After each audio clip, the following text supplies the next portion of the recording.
ফরজ গোসলে 3টি ভুল করলে গোসল আদায় হবে না এবং এই গোসল দিয়ে নামাজ পড়লে নামাজও হবে না।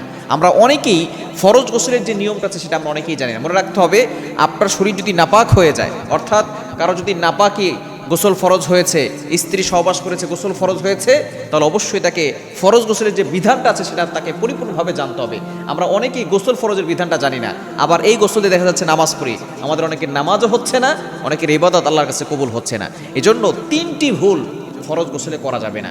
নাম্বার 1, 1 নাম্বার হচ্ছে, ফরজ গোসল যদি আপনাকে করতে হয় ভালো করে কুলি করতে হবে। যদি আপনি গড়গড়া করে কুলি না করেন তাহলে কিন্তু আপনার গোসল পরিপূর্ণভাবে আদায় হচ্ছে না। এটা কিন্তু আমরা অনেকেই জানি না। আমরা আমাদের সন্তানদেরকে আমরা সব শিক্ষা দিচ্ছি, কিন্তু গোসল ফরজ হলে কিভাবে গোসল করতে হয়, ফরজ গোসলের বিধান কি, নিয়ম কি, এটা আমরা অনেকেই জানি না, সন্তানদেরকেও শিখাই না। দেখা যাচ্ছে সন্তানের ছোটবেলা থেকে বড় হচ্ছে, 20 বছর 25 বছর হচ্ছে, সে তার যে গোসল ফরজ হয়ে গেছে এবং সে কিভাবে গোসল করতেছে সেগুলো আমরা তাদেরকে শিক্ষা দেই না।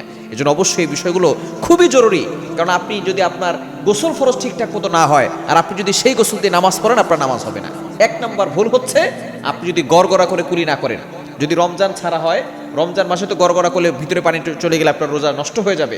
রমজান ছাড়া আপনি যখন কুলি করবেন অবশ্যই একটু গড়গড়া করে কুলি করে নেবেন, তাহলে একটু ভিতরে পানি যাবে। আর যদি ভিতরে পানি না যায়, কোনো মতে আপনি কুলি করেন, অনেকে কুলি করে না, তাহলে কিন্তু আপনার গোসল পরিপূর্ণভাবে আদায় হবে না। 2 নাম্বার হচ্ছে, আপনি নাকের যে ভিতরের ভিজা অংশ আছে সেখানে আপনি পানি পৌঁছাবেন। আপনারা অনেকেই দেখা যাচ্ছে গোসল ফরজের জন্য তারা কোনো মতে ঝর্ণার নিচে গিয়ে পানি ঢেলেই দেখা যাচ্ছে যে বালতি দিয়ে পানি ঢালে, ঝর্ণার নিচে দাঁড়ায়, মনে করে যে গোসল আদায় হয়ে গেছে। না, আপনাকে অবশ্যই 2 নাম্বার যে কাজটা অবশ্যই করতে হবে, নাকে পরিপূর্ণভাবে ভিজা অংশে পানি পৌঁছাতে হবে।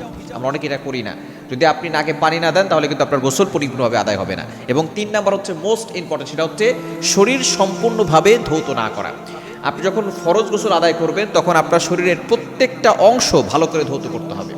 আপনার যদি চুল পরিমাণ শুষ্ক থাকে তাহলে আপনার গোসল হবে না, এবং এই গোসল দিয়ে নামাজ পড়লে নামাজও হবে না। এজন্য গোসলে এই 3টি ভুল কাজ করা যাবে না। 1 নাম্বার গড়গড়া করে কুলি না করা, 2 নাম্বার নাকের ভিতরের ভিজা অংশে পানি না পৌঁছানো, এবং 3 নাম্বার হচ্ছে সম্পূর্ণরূপে শরীর ধৌত না করা। এই 3টা ভুল কাজ করলে আপনার গোসল আদায় হবে না, এবং এই গোসল করে আপনি নামাজ পড়লে নামাজও আদায় হবে না।